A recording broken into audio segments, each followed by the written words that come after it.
Mi nombre es Olivia. Tengo 60 años y siempre creí que la familia era para siempre.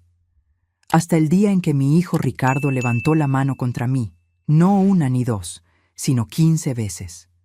Cada golpe fue acompañado por las risas de su esposa Carla.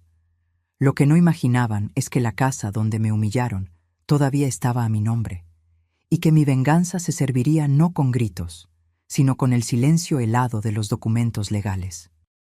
Pero antes de continuar, verifica si ya estás suscrito al canal y escribe en los comentarios: ¿desde dónde estás viendo este video? Nos encanta saber hasta dónde están llegando nuestras historias. Aún puedo sentir el ardor de aquella noche como si fuera ayer.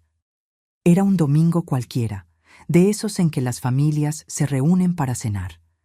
Había preparado la lasaña que Ricardo adoraba desde niño, esa con salsa blanca extra que siempre pedía cuando cumplía un año más. Como si el tiempo no hubiera pasado, todavía lo veía como mi niño, a pesar de sus 38 años y de la expresión cada vez más dura que había adquirido últimamente. Carla llegó primero, con su perfume fuerte que siempre me daba dolor de cabeza. Me sonrió esa sonrisa que nunca alcanzaba sus ojos y puso una botella de vino barato en la mesa. «Para la suegra querida», dijo ella, sabiendo muy bien que yo no bebía por los medicamentos para la presión. Agradecí de todos modos, como siempre hacía para mantener la paz. Ricardo llegó media hora después, ya alterado. Me di cuenta por el modo en que tiró las llaves sobre la mesa y por la manera brusca con que me saludó. Algo en el trabajo debe haber salido mal, pensé. No pregunté.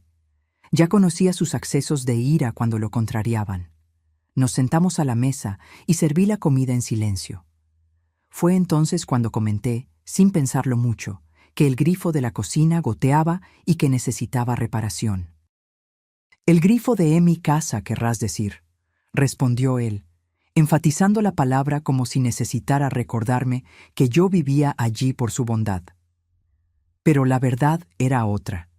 La casa había sido comprada con el dinero de la venta del apartamento donde viví durante 30 años, después de que mi marido falleciera. En ese momento, Ricardo dijo que sería mejor poner todo a su nombre por cuestiones de impuestos. Como confié en él, firmé la transferencia, pero mantuve la escritura original a mi nombre. «Es solo un grifo, hijo», respondí en voz baja. Fue entonces cuando golpeó la mesa, haciendo saltar los cubiertos. «Te crees muy lista, ¿no? ¿Crees que puedes decirme lo que tengo que hacer en mi propia casa?» Carla sonrió discretamente detrás de la servilleta, sus ojos brillando con esa satisfacción mórbida que siempre demostraba cuando había tensión entre Ricardo y yo. «¿Se te olvida que te acogí cuando nadie más te quería?», continuó él, levantándose. «¿Se te olvida que podrías estar en un asilo ahora?». Me quedé en silencio, con los ojos fijos en mi plato aún lleno. La lasaña que había preparado con tanto cariño ahora parecía una masa sin gracia, pesada como el aire a nuestro alrededor. «Mírame cuando te hablo», gritó, agarrando mi barbilla con fuerza para levantar mi rostro. Fue entonces cuando sucedió. El primer golpe vino como un shock, no tanto por el dolor, sino por la sorpresa. Nunca, en toda su vida, mi hijo había levantado la mano contra mí. Sentí mi mejilla arder mientras las lágrimas se acumulaban en mis ojos. Carla jadeó teatralmente, cubriéndose la boca con la mano, pero sus ojos sonreían. Estaba disfrutando el espectáculo. «Ricardo, por favor», susurré. El segundo golpe fue más fuerte, y luego vino el tercero, y el cuarto. Perdí la cuenta después del 10º. Mis oídos zumbaban y mi rostro entero me ardía. No grité, no supliqué. Permanecí sentada, recta como una tabla, mientras mi propio hijo descargaba su rabia en mí. Cuando finalmente paró, estaba jadeando. Lo miré sin reconocer al hombre frente a mí. ¿Dónde estaba el niño que me tomaba de la mano para cruzar la calle? ¿Dónde estaba el adolescente que me traía flores recogidas del jardín de la vecina en el Día de las Madres? «Esto es para que aprendas a respetar quién manda aquí», dijo, arreglándose la camisa como si acabara de cerrar un negocio importante. Carla sonreía abiertamente ahora, sin siquiera molestarse en disimular. Me levanté en silencio, dejando el plato intacto, y caminé lentamente hasta mi cuarto en el fondo de la casa. Cerré la puerta, me senté en la orilla de la cama y finalmente dejé caer las lágrimas. Pero no eran lágrimas de dolor o miedo, eran lágrimas de una decisión que se cristalizaba en mi corazón como hielo en una noche de invierno. Mientras tocaba mi rostro hinchado, recordé el cajón de la cómoda donde guardaba la escritura original de la casa. El documento que probaba que, legalmente, ese lugar todavía era mío. Ricardo me había convencido de transferir el inmueble a su nombre, pero nunca completamos el proceso legal.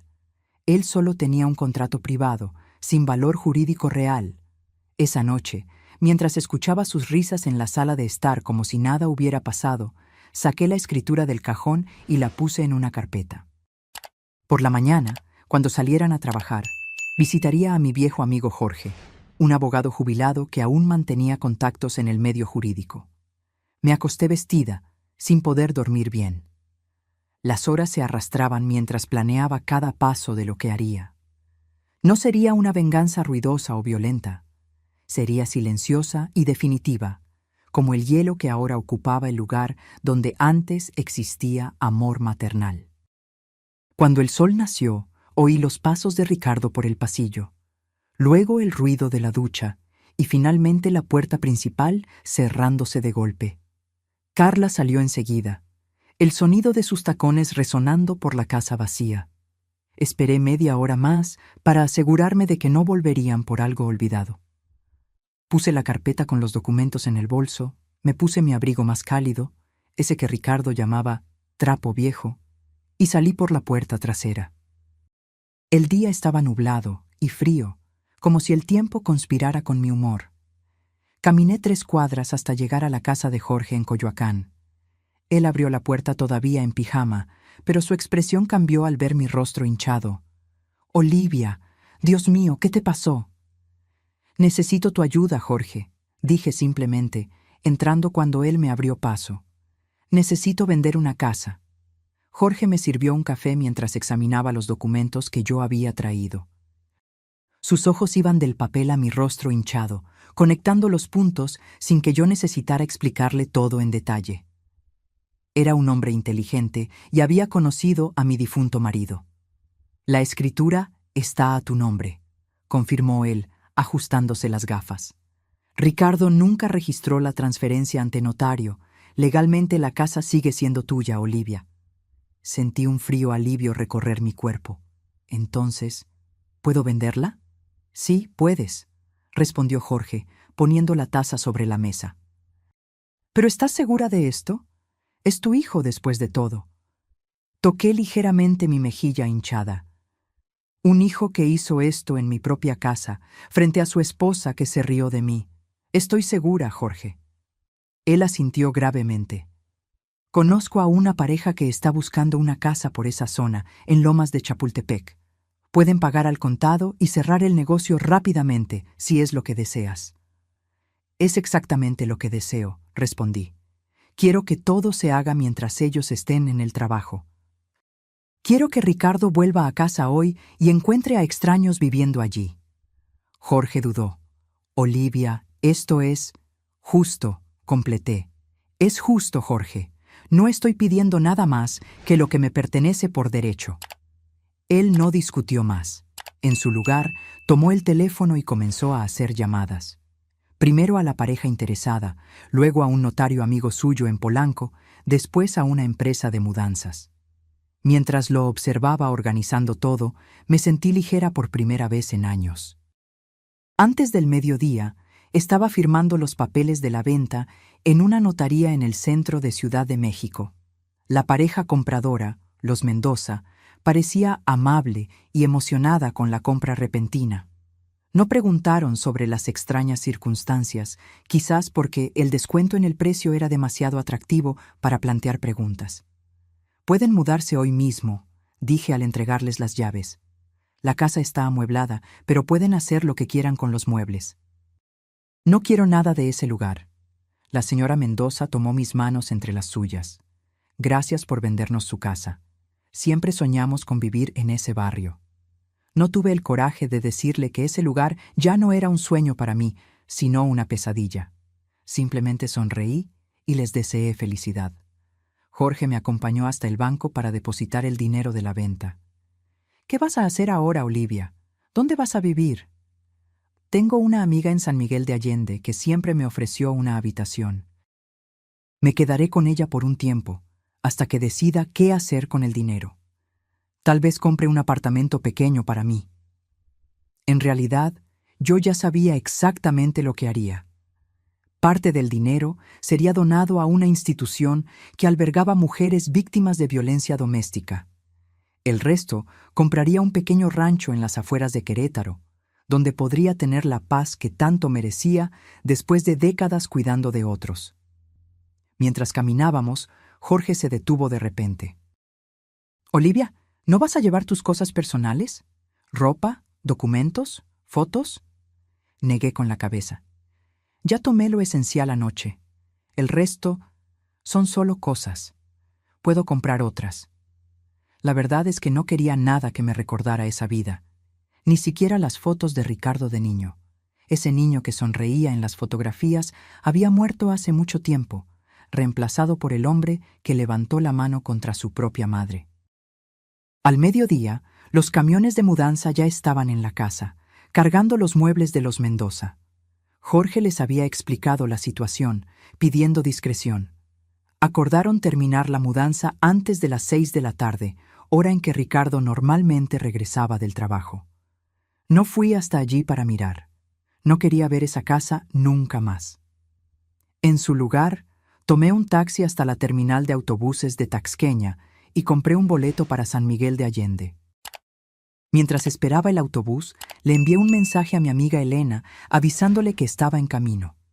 ¿Pasó algo, Olivia?, respondió ella casi de inmediato. Te lo contaré cuando llegue, tecleé. Pero sí, muchas cosas pasaron. Mientras me sentaba en el banco de espera, imaginé a Ricardo volviendo a casa, insertando la llave en la cerradura solo para descubrir que ya no funcionaba. Visualicé su rostro al encontrar extraños en su sala de estar, el pánico en sus ojos al darse cuenta de que ya no tenía un lugar al que llamar suyo. ¿Debería sentirme culpable? Tal vez. Pero cada vez que esa culpa amenazaba con surgir, tocaba mi rostro aún adolorido y recordaba las risas de Carla. No había espacio para la culpa, solo para la fría justicia que yo había servido. El autobús llegó y abordé con solo una maleta pequeña conteniendo algunas mudas de ropa y la escritura ahora cancelada de la casa. Cuando el motor encendió y comenzamos a alejarnos de la ciudad, sentí como si un peso enorme hubiera sido retirado de mis hombros. Mi teléfono comenzó a sonar incesantemente 2 horas después. Ricardo, Carla, Ricardo de nuevo. Podía imaginar el caos que estaban viviendo. Apagué el aparato y miré por la ventana, observando el paisaje cambiar gradualmente de urbano a rural. Elena me esperaba en la terminal de San Miguel de Allende con un abrazo apretado. Al ver mi rostro, jadeó. «Dios mío, Olivia, ¿quién te hizo esto?»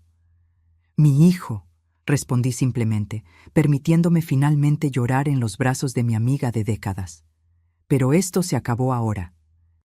Ella me llevó a su casa en las afueras de la pequeña ciudad, un lugar acogedor con vista a montañas que parecían abrazar el horizonte.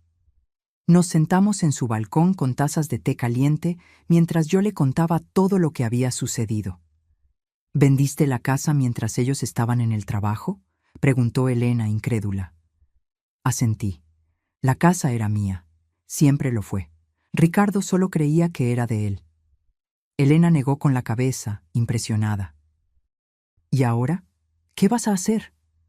Miré las montañas a lo lejos, sintiendo una paz que no experimentaba hacía años. «Voy a empezar de nuevo, Elena. A los 60 años voy a empezar de nuevo». Esa noche encendí mi teléfono brevemente para verificar la hora y encontré docenas de mensajes y llamadas perdidas. La mayoría eran de Ricardo, alternando entre súplicas desesperadas y amenazas furiosas. Algunas eran de Carla, acusándome de haber arruinado sus vidas. También había mensajes de números desconocidos, probablemente abogados que habían contratado a toda prisa. Un mensaje en particular llamó mi atención. Era de Jorge. Está hecho, Olivia. Los Mendoza ya están instalados y cambiaron las cerraduras. Ricardo apareció gritando, pero llamaron a la policía. Está todo legalmente protegido.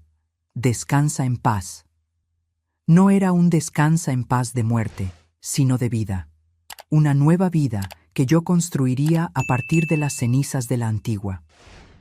Apagué el teléfono de nuevo y miré las estrellas que salpicaban el cielo de San Miguel de Allende. Por primera vez en mucho tiempo, sentí que podía respirar completamente. El aire de la montaña llenaba mis pulmones como una promesa de libertad. Los primeros días en la casa de Elena fueron extraños. Despertaba sobresaltada en medio de la noche, confundida sobre dónde estaba, mi corazón disparado al recordar los acontecimientos. A veces tocaba mi rostro instintivamente, como si aún pudiera sentir la marca de los golpes de Ricardo. La hinchazón había disminuido, pero el recuerdo seguía vívido como una herida abierta. Elena notó mi inquietud. Una mañana, mientras tomábamos café en el balcón, me tomó la mano. Hiciste lo que tenías que hacer, Olivia. No cargues culpa por eso. No es culpa, respondí, observando un colibrí que visitaba las flores del jardín. Es extrañeza. Durante 38 años fui la madre de Ricardo. Construí mi vida en torno a eso. Y ahora eres solo Olivia, completó Elena con una sonrisa amable. Olivia que puede hacer lo que quiera, sin rendir cuentas a nadie. Había una libertad aterradora en esas palabras. ¿Quién era Olivia sin el papel de madre sacrificada? ¿Quién era yo, aparte de la mujer que había dedicado su vida a un hijo ingrato? En la segunda semana, decidí encender el teléfono para verificar mi cuenta bancaria. El dinero de la venta de la casa ya estaba disponible, una cantidad considerable que me daría comodidad durante los próximos años. Había más mensajes de Ricardo, pero el tono había cambiado. Ahora él imploraba, decía que había sido un error, que estaba arrepentido, que Carla lo había dejado. Los últimos mensajes eran casi incoherentes, mezclando rabia y desesperación. Una de ellas me hizo detenerme. Estoy durmiendo en el carro, mamá. No tengo a dónde ir. Por favor, perdóname.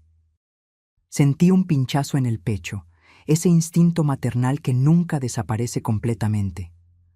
Por un momento, mis dedos se quedaron sobre el teclado, a punto de responder. Pero entonces recordé la risa de Carla, el sonido de su mano contra mi rostro, la humillación que sentí sentada en esa mesa mientras ellos se divertían con mi dolor. Apagué el teléfono sin responder. Al día siguiente, visitamos una inmobiliaria local. Había un pequeño rancho en venta en los alrededores, nada muy grande, solo un terreno de media hectárea con una casa modesta, algunos árboles frutales y un arroyo que cruzaba el fondo de la propiedad. Era perfecto. ¿Estás segura?, preguntó Elena cuando manifesté interés inmediato. ¿No quieres pensarlo un poco más? Llevo pensando en esto años sin saberlo, respondí con una certeza que me sorprendió. Siempre quise un lugar así, solo mío, donde pudiera plantar mis propias verduras y despertar con el canto de los pájaros. Hicimos la oferta el mismo día. El propietario, un señor mayor que se estaba mudando para vivir con su hija en la capital, aceptó prontamente. En una semana, yo sería dueña de mi propio pedazo de tierra en las afueras de Querétaro. Mientras esperábamos que se finalizara el papeleo, comencé a comprar lo básico para mi nueva vida.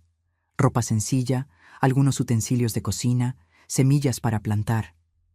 Elena me acompañaba en las compras, su entusiasmo casi tan grande como el mío. «Estás diferente», comentó ella mientras elegíamos herramientas de jardinería. «Más viva». Era verdad. La mujer encorvada y silenciosa que había vivido en la casa de Ricardo, siempre tratando de ocupar el mínimo espacio posible, estaba desapareciendo. En su lugar, surgía alguien que había olvidado existir. La Olivia que hacía planes, que sonreía sin miedo, que elegía por sí misma. 2 días antes de la mudanza al rancho, un carro extraño se detuvo frente a la casa de Elena. Mi corazón se congeló cuando vi a Ricardo salir del vehículo. Estaba despeinado, con barba por hacer y ojeras profundas. Parecía haber envejecido años en solo unas semanas. ¿Cómo nos encontró?, susurré a Elena, que estaba a mi lado en la ventana. Debe haber llamado a todas tus amigas hasta que lo descubrió, respondió ella, apretando mi brazo en solidaridad. ¿Quieres que lo eche? Respiré hondo, sintiendo que el miedo inicial daba lugar a una calma fría. No, voy a hablar con él. Elena me miró sorprendida. ¿Estás segura? ¿Después de lo que hizo? Justamente por eso, respondí. Necesito cerrar este capítulo de una vez por todas. Salí al balcón mientras Ricardo se acercaba lentamente como un animal herido. Al verme, se detuvo, inseguro. Sus ojos recorrieron mi rostro, donde los últimos vestigios de los moretones aún eran visibles. «Mamá», comenzó él, la voz embargada. Levanté la mano, interrumpiéndolo. «No me llames así. Perdiste ese derecho aquella noche». Él tragó saliva, sus ojos llenándose de lágrimas. «Por favor, déjame explicarte». Estaba borracho. Tenía problemas en el trabajo. Carla me estaba presionando. 15 veces, dije simplemente. Me golpeaste 15 veces mientras tu esposa se reía. No hay explicación para eso, Ricardo. Él cayó de rodillas en el camino de piedra, sollozando ahora. Perdí todo, mamá. Carla me dejó. Estoy durmiendo en el carro. Mis amigos no contestan mis llamadas. Nadie quiere ayudarme. Lo observé allí, desmoronado. El hijo que yo había criado, que había acunado en mis brazos cuando tenía fiebre, para quien había cosido disfraces de superhéroe, a quien había enseñado a andar en bicicleta. Ahora reducido a un hombre roto, suplicando no por perdón, sino por conveniencia. ¿Qué quieres, Ricardo?, pregunté, mi voz más suave ahora, pero no menos firme. Quiero volver, sollozó él. Quiero mi vida de vuelta. Por favor, diles a los nuevos dueños que fue un error, que no podías vender la casa. Y ahí estaba. No era arrepentimiento verdadero. Era solo desesperación por recuperar la comodidad perdida. Ni una sola vez mencionó mi dolor, mi humillación. Todo se resumía a lo que él había perdido. No puedo hacer eso, respondí tranquilamente. Y aunque pudiera, no lo haría. La casa se fue, Ricardo. Tu vida antigua se fue. Él levantó el rostro contorsionado por el llanto. ¿Qué voy a hacer? ¿Dónde voy a vivir? Tienes 38 años, un empleo y tu salud. Vas a hacer lo que muchos hacen, empezar de nuevo, alquilar un lugar pequeño, ahorrar, reconstruir. ¿Solo?, preguntó él, la voz casi infantil. Sí, solo, como yo lo estoy haciendo a los 60. Ricardo se levantó lentamente, limpiándose el rostro con la manga de la camisa. Algo cambió en su expresión, la súplica dando paso a una rabia contenida. No tienes corazón. Una madre de verdad nunca le haría esto a su propio hijo. Aquello podría haberme herido semanas atrás, pero ahora solo confirmaba que había tomado la decisión correcta. Un hijo de verdad nunca haría lo que tú hiciste. Adiós, Ricardo. Me di la vuelta para entrar, pero sus palabras me detuvieron. Esto no ha terminado. Voy a demandarte. Voy a probar que estabas enferma cuando firmaste esos papeles. Voy a recuperar lo que es mío. Lo miré por encima del hombro, sintiendo solo una profunda tristeza. La casa nunca fue tuya, Ricardo. Ese fue tu error desde el principio. Entré y cerré la puerta, escuchando sus gritos transformarse en amenazas cada vez más desesperadas. Elena me abrazó en silencio, mientras escuchábamos el carro partir con una arrancada brusca, neumáticos chillando en el asfalto. ¿Estás bien?, preguntó ella después de un tiempo. Sorprendentemente lo estaba.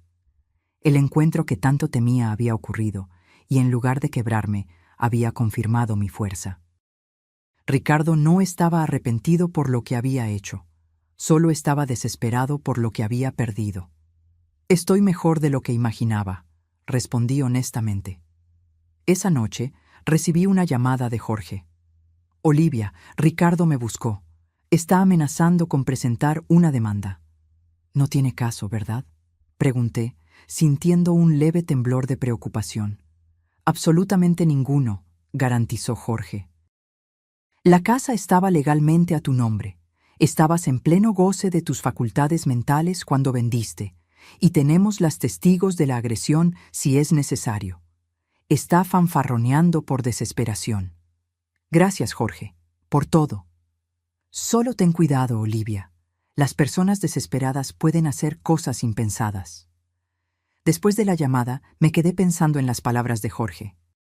Ricardo estaba herido y humillado, una combinación peligrosa para alguien que ya había demostrado capacidad para la violencia. Pero yo no viviría con miedo. No más. La mudanza al rancho ocurrió una mañana soleada de jueves. El lugar era aún más hermoso de lo que recordaba. La casa pequeña pero acogedora, el terreno inclinado que descendía suavemente hasta el arroyo, los árboles frutales cargados de flores que prometían abundancia en los próximos meses. Elena insistió en pasar los primeros días conmigo, ayudando a organizar los pocos muebles que yo había comprado y plantando las primeras semillas en la huerta que improvisamos. Por la noche, nos sentábamos en el balcón en sillas mecedoras recién adquiridas, bebiendo té de manzanilla y observando las luciérnagas que bailaban entre los árboles. «Es extraño», comenté la tercera noche. «Pasé tanto tiempo de mi vida cuidando de otros que ahora casi me siento culpable por cuidarme solo a mí». Elena sonrió. «Te lo mereces, Olivia. Siempre te lo mereciste». El día en que Elena regresó a su casa, sentí un nudo en el pecho. ¿Estaría realmente preparada para vivir sola, lejos de todo y de todos? El rancho quedaba a 20 minutos en coche de la ciudad más cercana y yo todavía no tenía vehículo propio.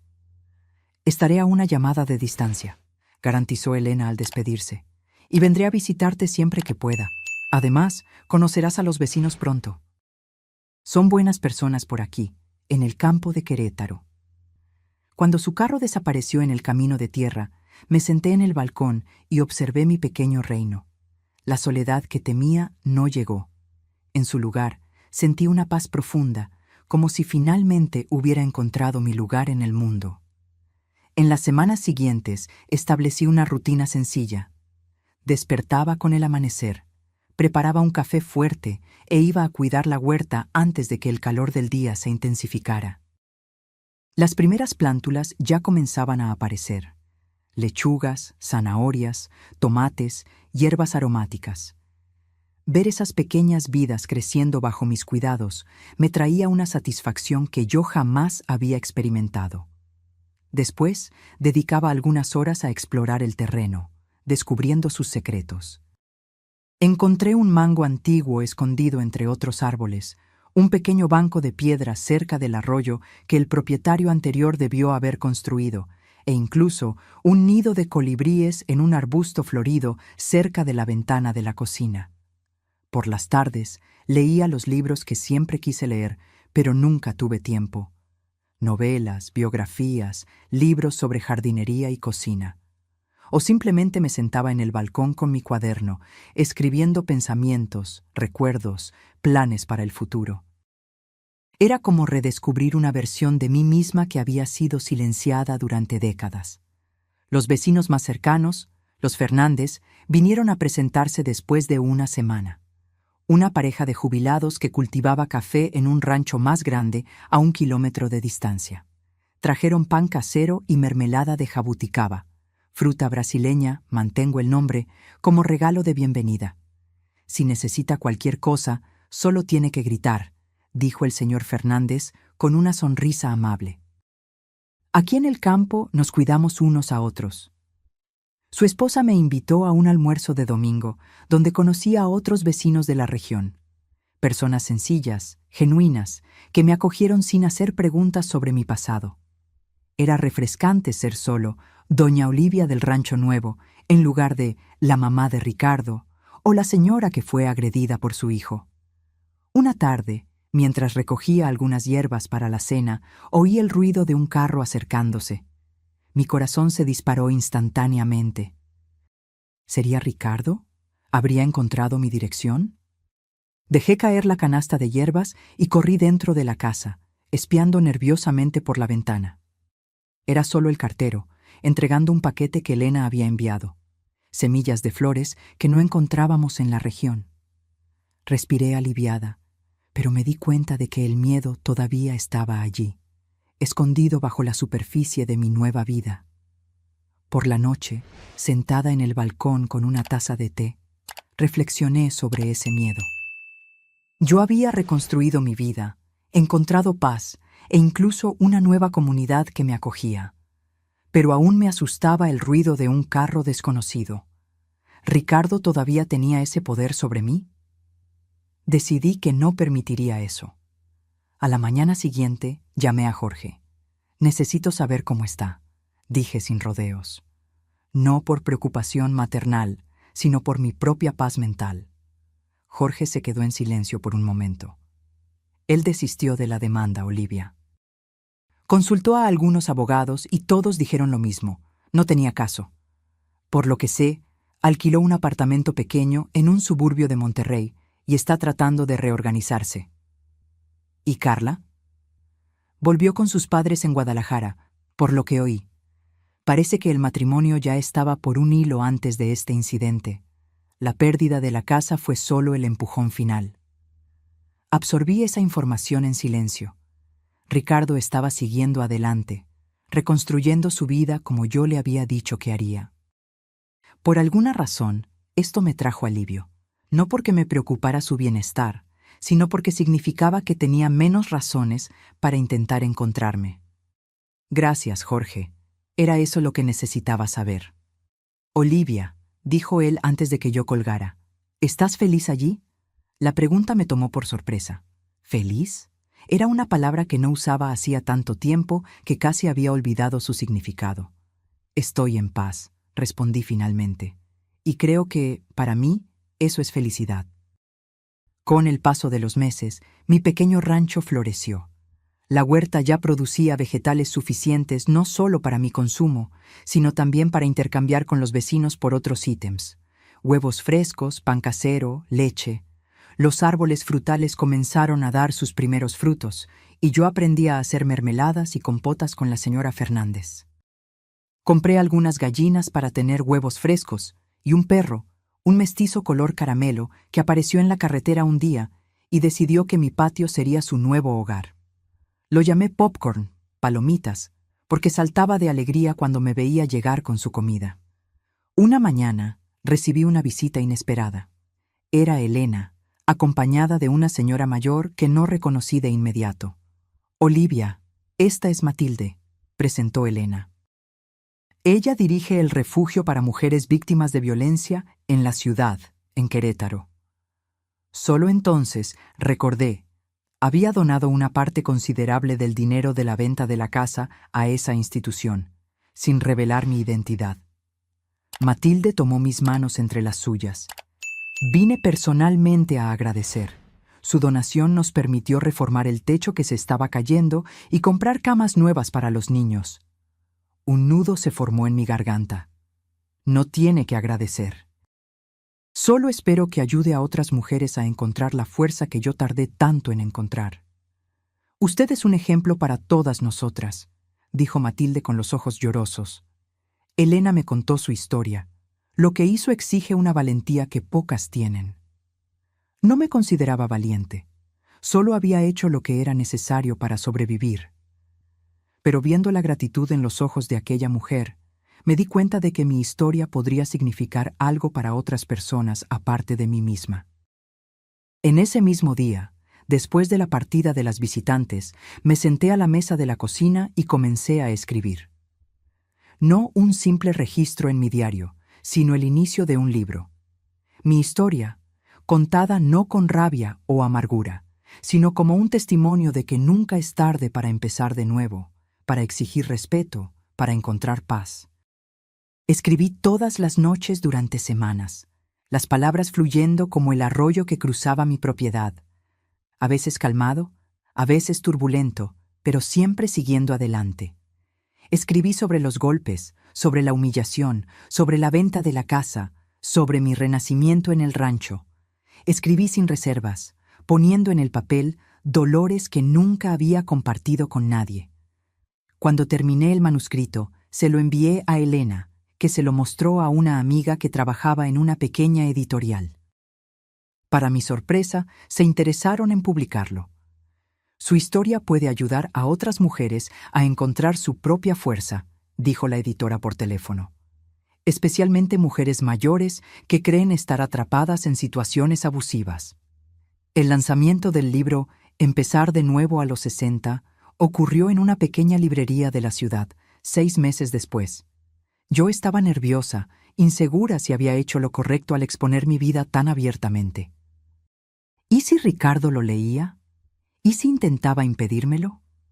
Pero cuando vi la sala llena de mujeres, algunas jóvenes, otras de mediana edad, muchas mayores como yo, me di cuenta de que mi historia ya no me pertenecía solo a mí.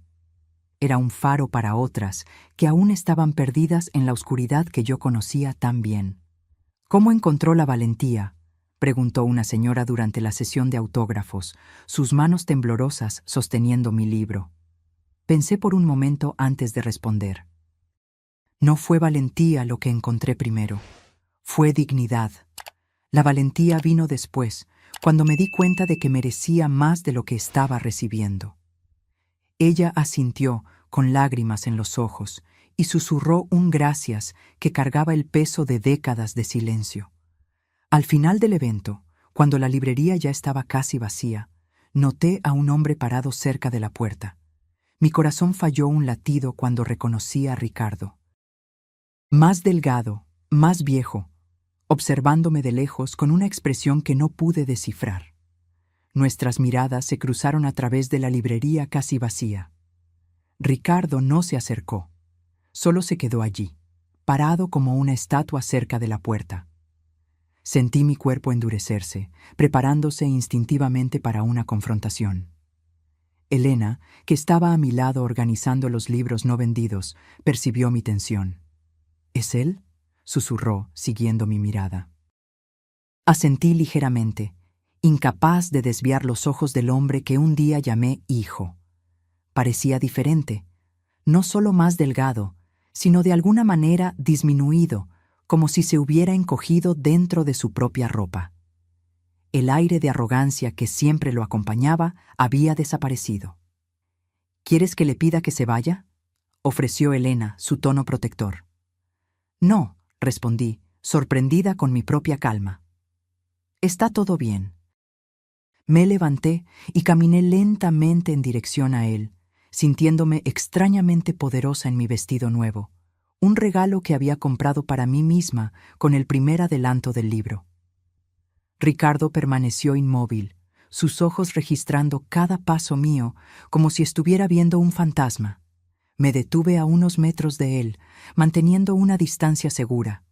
No por miedo, me di cuenta, sino por elección, por respeto a mis propios límites.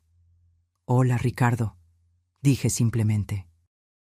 Él tragó saliva, sus ojos recorriendo mi rostro, mi postura, como si intentara reconciliar a la mujer confidente frente a él con la madre sumisa que conocía.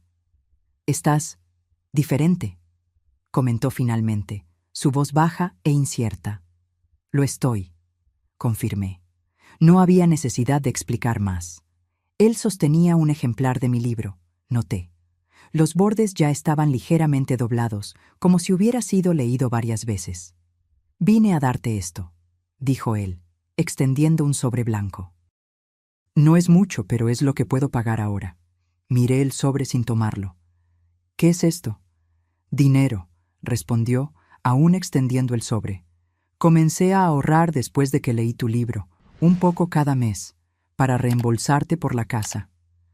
La sorpresa me dejó momentáneamente sin palabras. De todas las cosas que imaginé que Ricardo podría querer, esa nunca había pasado por mi cabeza. «No necesito tu dinero», respondí finalmente. «Lo sé», dijo él, bajando la mano con el sobre. «Pero necesito pagarte, por favor». Había algo en su voz, no manipulación o autocompasión, sino una necesidad genuina. Me di cuenta de que no era sobre el dinero en sí, era sobre reconocimiento, sobre asumir responsabilidad. «¿Qué quieres realmente, Ricardo?», pregunté directamente. Él miró al suelo por un momento, luego de vuelta a mí, sus ojos sorprendentemente claros. «Quiero decir que leí tu libro 3 veces. Quiero decir que tenías razón en hacer lo que hiciste. Quiero decir que lo siento, no por haber perdido la casa, sino por lo que te hice, por los golpes, por la humillación». Hizo una pausa, respirando hondo. «Y quiero decir que entiendo si nunca me perdonas». No me había preparado para esto. Había imaginado a Ricardo furioso, amenazante, tal vez incluso vengativo, o patético, suplicando por ayuda financiera. Pero no esto. Esta versión sobria, reflexiva, que parecía haber realmente comprendido el peso de sus acciones.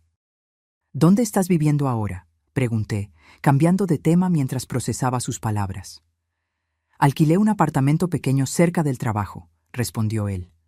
«Nada especial, pero es lo que puedo pagar, aquí en Monterrey». «¿Y Carla?». Una sonrisa triste apareció en su rostro. Se fue cuando se dio cuenta de que ya no había casa grande o cuenta bancaria cómoda. Fue lo mejor que pudo haber pasado, en realidad. Nos quedamos en silencio por un momento. Elena mantenía la distancia, pero podía sentir su mirada atenta, lista para intervenir si fuera necesario. «Tu libro», continuó Ricardo, levantando el ejemplar ligeramente, «es poderoso. Me dolió leer. Me dolió mucho, pero lo necesitaba. Nunca había visto las cosas desde tu lado antes». «La mayoría de los agresores no lo ve», respondí, sorprendida con la frialdad analítica en mi voz. No era crueldad, solo una constatación. «Sé que no merezco nada de ti», dijo él, la voz fallándole. «Solo quería que supieras que estoy tratando de ser una mejor persona. Estoy asistiendo a un grupo para hombres con historial de violencia. Estoy aprendiendo». Lo miré, realmente lo miré. Más allá de la figura familiar de mi hijo, más allá de los recuerdos buenos y malos. Vi solo un hombre de mediana edad tratando de reconstruirse a partir de los escombros de sus propios errores. No muy diferente de lo que yo misma había hecho. «Me alegra que estés buscando ayuda», dije sinceramente. «Es el primer paso». Él asintió, aún sosteniendo el sobre. «Todavía quiero que aceptes esto, no por ti, sino por mí. Necesito empezar a reparar lo que hice de alguna forma». Pensé por un momento y tuve una idea. Hay un refugio para mujeres víctimas de violencia en la ciudad. Se llama Casa Renacer. Haz tu donación allí. Sus ojos se abrieron ligeramente en comprensión. «Fue a ese lugar donde donaste parte del dinero de la casa, ¿verdad? Está en el libro». Asentí. Ellas necesitan más que yo. Él guardó el sobre en el bolsillo, aceptando mi sugerencia. «Voy a hacer eso mañana mismo». Otro silencio, menos tenso esta vez. «Tu rancho parece un lugar bonito», comentó él, refiriéndose a las descripciones en el libro. «Pareces feliz allí». «Lo estoy», confirmé. «Encontré mi lugar». «Me gustaría», comenzó él, vacilante. «No, olvídalo». «¿Qué?» «Nada. No tengo el derecho de pedir nada». Entendí lo que quería decir incluso sin que completara la frase. Quería visitarme, ver dónde vivía, tal vez intentar reconstruir algún tipo de relación. Pero tenía razón. Era demasiado pronto. Tal vez siempre lo sería. «Necesito irme», dijo él finalmente, percibiendo mi silencio. «Solo quería verte y decirte esto personalmente. Tu libro va a ayudar a mucha gente. Eres más fuerte de lo que jamás imaginé». Fue la cosa más sincera que Ricardo jamás me había dicho en toda su vida adulta. no una manipulación o un halago para conseguir algo a cambio. Solo una verdad simple, ofrecida sin expectativas. Gracias por venir, respondí, sorprendiéndonos a ambos, y buena suerte con tu recuperación. Él asintió con la cabeza, un movimiento casi imperceptible, y luego se dio la vuelta para salir. En la puerta, se detuvo y miró hacia atrás una última vez. Mamá, Olivia, realmente lo siento. Y entonces se fue, dejando solo el timbre de la puerta de la librería tintineando suavemente detrás de él. Elena se acercó inmediatamente. ¿Estás bien? ¿Qué quería? Respiré hondo, sintiendo una extraña mezcla de emociones que no podía nombrar. No era perdón, era demasiado pronto para eso. No era reconciliación. Algunos puentes, una vez quemados, no pueden reconstruirse. Era algo más sutil, más complejo. Quería reconocer lo que hizo, respondí finalmente. Y creo que también necesitaba ver que estoy bien. ¿Y lo estás?, preguntó Elena, buscando señales de perturbación en mi rostro. Pensé en mi vida actual, en el rancho pacífico con el arroyo murmurante, en las gallinas que escarbaban alegremente por el patio, en Popcorn que me recibía todas las mañanas con entusiasmo sin límites, en las comidas compartidas con los vecinos, en las noches tranquilas escribiendo a la luz de una lámpara de mesa. Estoy mejor de lo que jamás estuve, respondí honestamente. Esa noche, de vuelta en el rancho, me senté en el balcón con una taza de té y observé las estrellas. Popcorn dormía a mis pies, roncando suavemente. El encuentro con Ricardo había removido sentimientos que pensé haber enterrado, pero no de la manera que temía. Me di cuenta de que no odiaba a mi hijo. Tampoco lo amaba como antes. Ese amor había sido quemado junto con mi dignidad aquella noche fatídica. Lo que sentía era algo más cercano a la compasión distante, el tipo de sentimiento que se tiene por un extraño tratando de arreglar su vida después de un gran error. Tomé mi cuaderno y comencé a escribir. No para un nuevo libro, sino para mí misma. Escribí sobre el encuentro, sobre las palabras intercambiadas, sobre el hombre disminuido en que Ricardo se había convertido. Escribí sobre la extraña sensación de cierre que aquella conversación había traído. Al terminar, cerré el cuaderno y respiré el aire puro de la noche. El aroma de jazmín que florecía cerca del balcón llenaba mis pulmones. Estaba en paz. No por el arrepentimiento de Ricardo, sino a pesar de él. Mi felicidad ya no dependía de su aprobación, su amor o su reconocimiento. Era enteramente mía. La primavera llegó al rancho con una explosión de colores y aromas. El árbol de jabuticaba cerca de la casa se llenó de frutitas negras y brillantes. Los naranjos se llenaron de flores blancas perfumadas, y la huerta prosperaba con verduras lozanas. Despertaba todos los días con el canto de los pájaros y me dormía con el croar de las ranas a la orilla del arroyo. Mi libro había ganado una repercusión inesperada. Comencé a recibir cartas de lectoras, principalmente mujeres mayores que, como yo, habían soportado abusos durante años, convencidas de que era demasiado tarde para cambiar. Algunas contaban que mi historia les había dado valor para salir de relaciones tóxicas. Otras, que habían confrontado a hijos adultos que las maltrataban. Cada carta me llenaba de una emoción que nunca había experimentado antes. Un sentido de propósito mayor que trascendía mi propia jornada.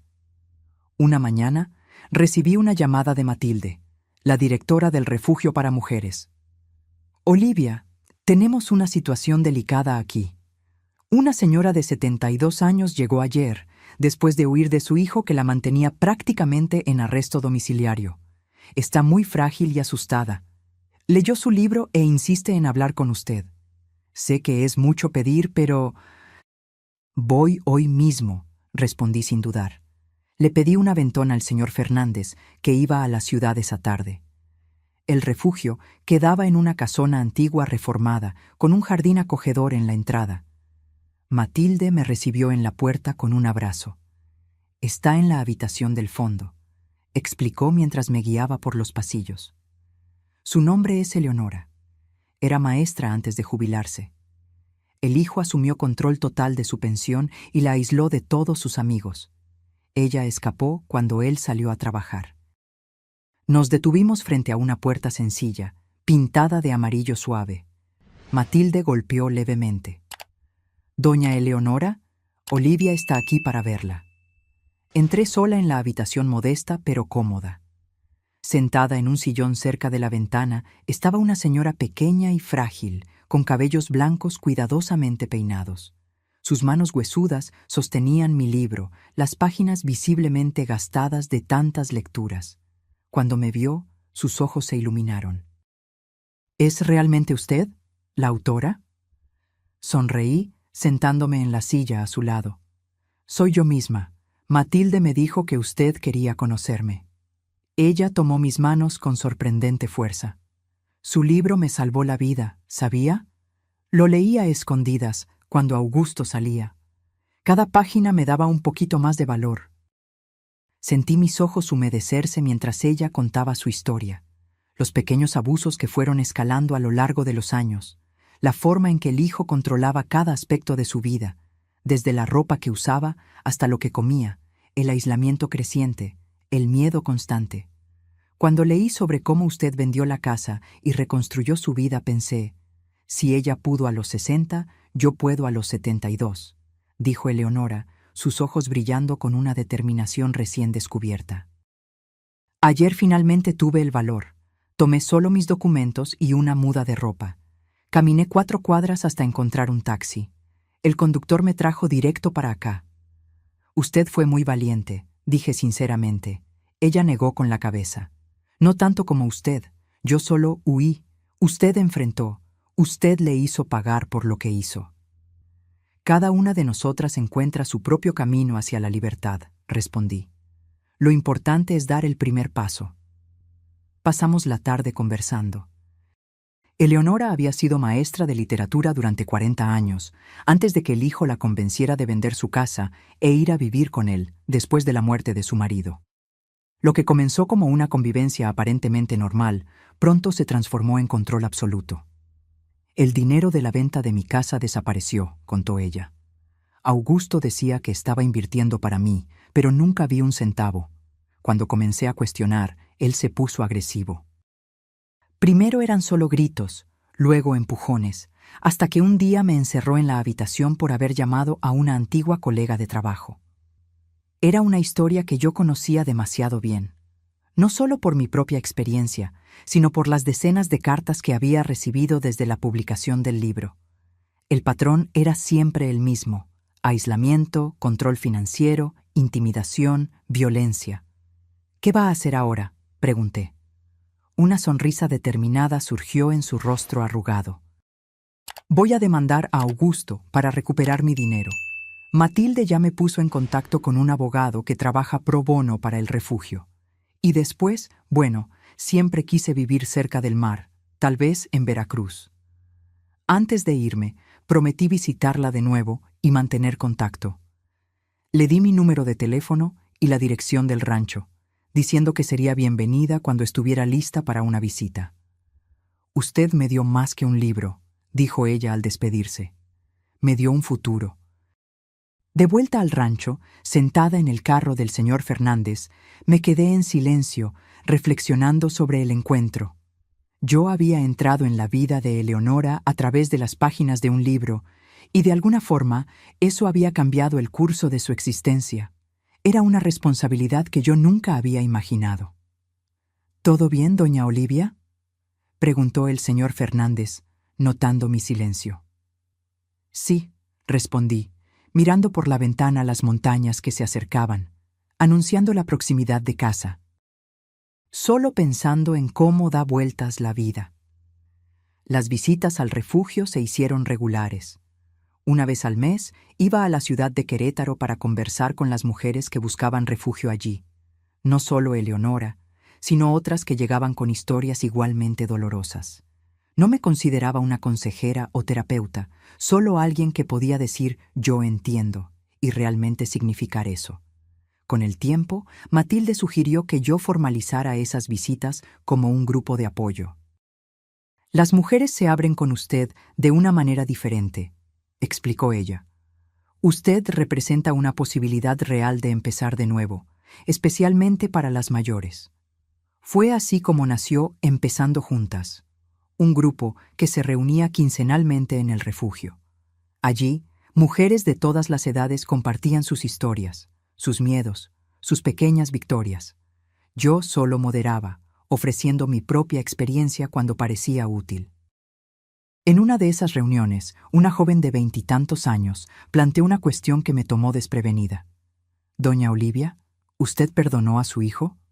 La sala se quedó en silencio. Era una pregunta que todas querían hacer, pero nadie había tenido el valor. Pensé en el encuentro con Ricardo en la librería, en las cartas que él había enviado después. Cartas respetuosas, sin exigencias, solo actualizaciones sobre su vida y su progreso en la terapia. Cartas que yo leía, pero rara vez respondía. «No sé si perdón es la palabra correcta», respondí honestamente. «Comprendo que él está tratando de cambiar. Acepto sus disculpas como genuinas. Pero algunas rupturas son permanentes. Lo que teníamos ya no existe y nunca más existirá de la misma forma». «¿Pero usted todavía lo considera su hijo?», insistió la joven. Respiré hondo. Ricardo será siempre biológicamente mi hijo, pero nuestra relación, si algún día volvemos a tener alguna, será completamente diferente. Basada en respeto mutuo y límites claros, no en obligaciones familiares o perdón automático. ¿Y eso es suficiente para usted? Miré por la ventana, hacia el jardín del refugio donde algunos niños jugaban, hijos e hijas de mujeres que habían encontrado el valor para romper ciclos de violencia. «Es más que suficiente», respondí, «porque mi felicidad ya no depende de él, depende solo de mí». De camino de vuelta al rancho ese día, me detuve en la plaza central de la pequeña ciudad para comprar frutas. Mientras elegía algunas manzanas, oía a alguien llamar mi nombre. Era Jorge, mi viejo amigo abogado, que estaba de paso por la región. «Olivia, qué gusto verte», exclamó él, acercándose con una sonrisa genuina. «Estás radiante». Conversamos por unos minutos, actualizándonos sobre nuestras vidas. Jorge se había jubilado completamente y ahora se dedicaba a la pintura, un hobby de juventud que había abandonado por la carrera jurídica. «Hablé con Ricardo la semana pasada», comentó él casualmente. «Me llamó para agradecer por el consejo que le di cuando él quería demandarte. Dijo que fue la mejor cosa que hice por él, impedirle cometer otro error». Asentí, sin saber bien qué decir. Era extraño oír noticias de mi hijo a través de terceros, como si él fuera solo un conocido distante. «Él está realmente tratando, Olivia», continuó Jorge. «No estoy defendiendo lo que hizo, jamás lo haría, solo pensé que te gustaría saber». «Gracias por contarme», respondí sinceramente. «Espero que encuentre su camino». Mientras conducía de vuelta al rancho, pensaba en esa extraña red de conexiones que la vida teje. Ricardo, que había sido el centro de mi universo por tanto tiempo, ahora era una figura periférica. Y yo, que había vivido en las sombras por décadas, ahora estaba en el centro de una comunidad de mujeres que encontraban fuerza unas en otras. El segundo aniversario de mi mudanza al rancho llegó con el perfume de los naranjos en flor. Decidí celebrar con un almuerzo el domingo, invitando a las personas que se habían vuelto importantes en mi nueva vida. Elena, los Fernández, Matilde, algunas mujeres del grupo de apoyo que ya habían seguido adelante, incluyendo a Eleonora, que ahora vivía en un pequeño apartamento cerca del mar, como había soñado, en Veracruz. La mañana del domingo amaneció perfecta. Cielo azul, temperatura agradable, una leve brisa meciendo las hojas de los árboles. Desperté temprano para preparar la casa y cocinar. Había planeado un menú sencillo pero acogedor.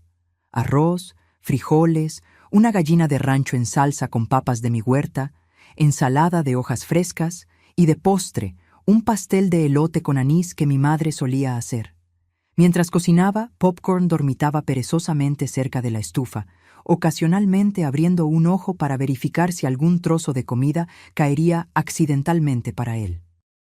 La casa estaba impecable, no lujosa, pero acogedora y genuinamente mía.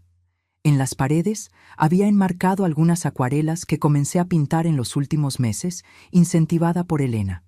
No eran obras maestras, pero capturaban la belleza simple de mi pequeño paraíso.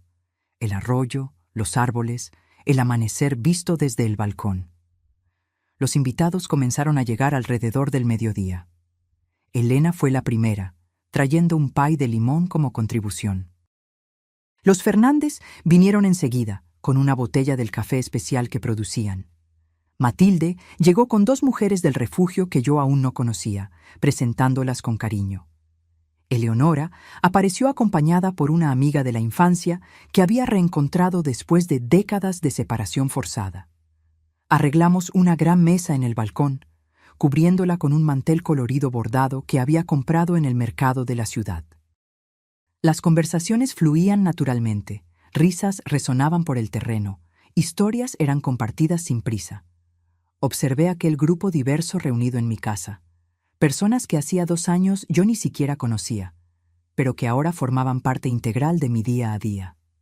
Después del almuerzo, mientras servíamos el café, oí el sonido de un carro acercándose en el camino de tierra. No estaba esperando a nadie más. Todos los invitados intercambiaron miradas curiosas. ¿Estás esperando a alguien más, Olivia?, preguntó Elena. No, respondí, levantándome para ver quién era. Mi corazón se aceleró cuando reconocí el carro estacionándose bajo la sombra de un mango. Era Ricardo, solo. Un silencio tenso cayó sobre la mesa. Elena se acercó a mí protectoramente. ¿Quieres que le pida que se vaya?, susurró. Miré a mis invitados, personas que conocían mi historia, que sabían quién era Ricardo y lo que él había hecho.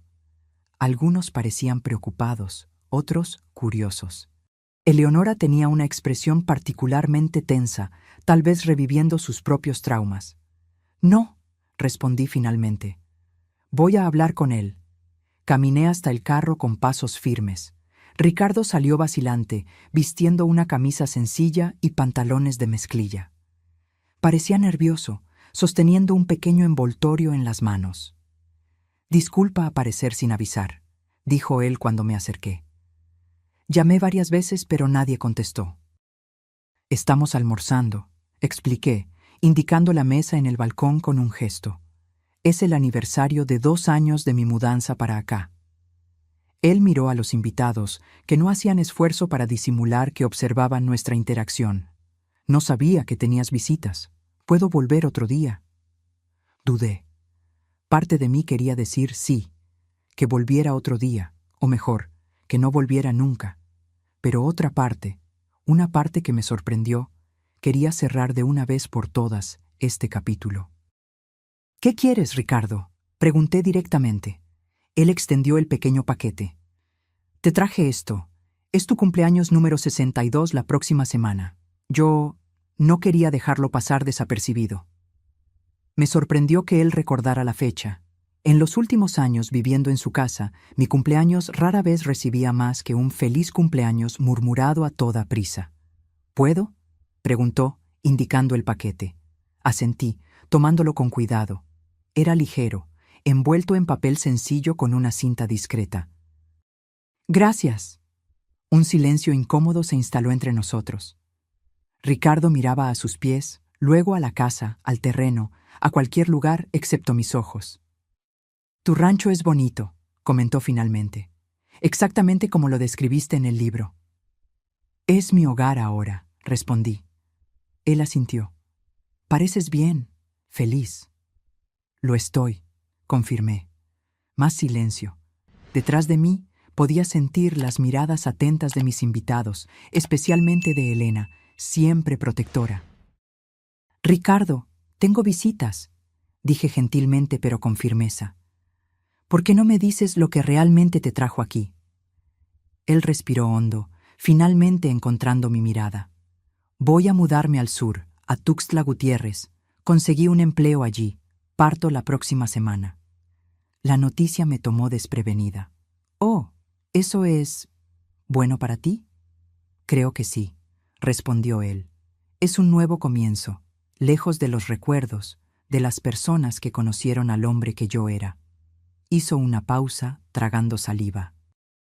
Necesitaba verte antes de irme. Decirte personalmente que sigo arrepentido, que tu libro cambió mi vida tanto como la tuya, que entiendo ahora lo que hice, aunque me haya tomado demasiado tiempo. Sus palabras eran sinceras, me di cuenta. No había manipulación o autocompasión en ellas, solo la simplicidad cruda de la verdad. Espero que encuentres lo que estás buscando allá, respondí honestamente.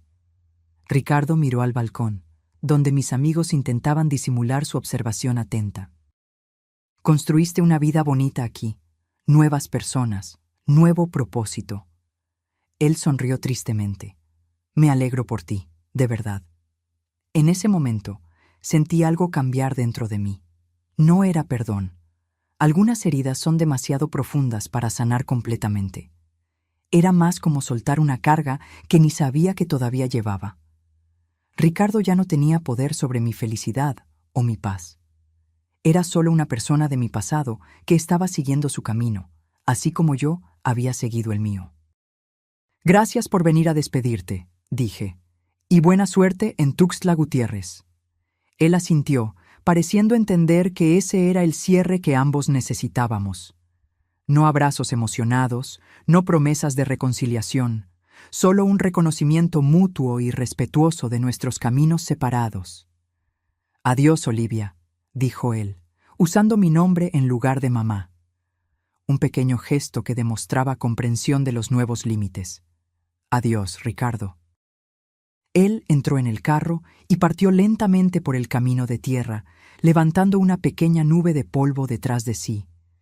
Me quedé parada, observando hasta que el vehículo desapareció en la curva, el pequeño presente aún en mis manos. Cuando volví al balcón, todos me miraban con expresiones que variaban de preocupación a curiosidad. Elena fue la primera en hablar. ¿Estás bien? Sorprendentemente lo estaba, mejor de lo que imaginaba posible. Sí, respondí, retomando mi lugar en la mesa. Él vino a despedirse. Se está mudando al sur. ¿Y ese es el fin? Preguntó Eleonora suavemente, sus ojos sabios leyendo más allá de mis palabras. Pensé por un momento antes de responder. Creo que es un fin apropiado, no dramático, no cinematográfico, solo, suficiente. Hubo asentimientos comprensivos alrededor de la mesa. Muchas de aquellas personas habían vivido sus propios cierres. Algunos completos, otros parciales, todos necesarios para seguir adelante. ¿Qué te trajo?, preguntó Elena, indicando el paquete que yo había puesto sobre la mesa. No sé, respondí, comenzando a deshacer el envoltorio con cuidado. Dentro había una cajita de madera tallada, sencilla pero bonita. Al abrirla, encontré un delicado reloj de pulsera dorado que reconocí inmediatamente. Había pertenecido a mi abuela, luego a mi madre, y finalmente a mí. Pensaba que se había perdido durante la mudanza apresurada de la casa de Ricardo. Lo encontré entre las cosas que quedaron atrás, decía la pequeña nota junto al reloj. Sé cuánto significa para ti. Lo siento por todo. Toqué el reloj suavemente, sintiendo su familiar textura fría contra mis dedos. Era más que un objeto. Era un pedazo de mi historia, una conexión con las mujeres fuertes que vinieron antes de mí. Mujeres cuyas vidas nunca conocí completamente, cuyas luchas probablemente se asemejaban a las mías de formas que yo nunca sabría. Era de mi abuela, expliqué a los invitados. Pensé que lo había perdido para siempre. Qué bueno que volvió a ti, comentó la señora Fernández gentilmente. Puse el reloj en mi muñeca donde pertenecía. De cierta forma era simbólico. El tiempo que había sido interrumpido ahora volvía a fluir, marcando no solo horas y minutos, sino también la continuidad de la vida, con todas sus rupturas y reparaciones imperfectas. El resto de la tarde transcurrió en una atmósfera más ligera. La visita inesperada de Ricardo, en lugar de estropear la celebración, había añadido una nota de cierre que yo ni sabía que necesitaba. Las conversaciones volvieron a fluir, las risas regresaron, y cuando el sol comenzó a ponerse, Coloreando el cielo en tonos de naranja y rosa, me sentí completa de una manera que no podía explicar. Después de que el último invitado se fue, me senté sola en el balcón con popcorn durmiendo a mis pies. El reloj de mi abuela brillaba suavemente a la luz del farol, marcando el tiempo con su tic-tac constante y reconfortante. Pensando en los 2 años que habían pasado, me di cuenta de cuán lejos había llegado desde aquella noche terrible en la casa de Ricardo.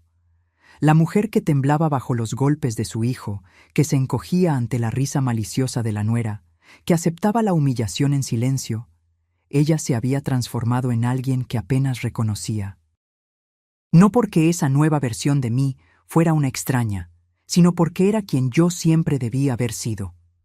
A los 62 años, había reconstruido no solo una vida, sino una identidad. Una identidad basada no en sacrificios u obligaciones familiares, sino en elecciones conscientes y límites saludables. Había descubierto que nunca es tarde para decir no a la falta de respeto, no a la violencia, no a relaciones que disminuyen en lugar de elevar. Y tal vez lo más importante, había descubierto que nunca es tarde para decir sí a sí misma.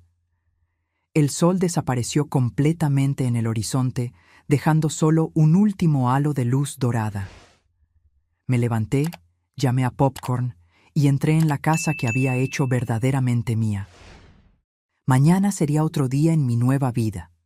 Una vida que yo había conquistado no solo por haber sobrevivido a los golpes, sino por haber encontrado el valor de responder a ellos no con más violencia, sino con una determinación fría y precisa que lo cambió todo. Mientras me preparaba para dormir, pensé en la palabra recomienzo, título de mi libro, tema del grupo de apoyo, esencia de mi jornada. Empezar de nuevo no significaba borrar el pasado o fingir que las heridas nunca existieron.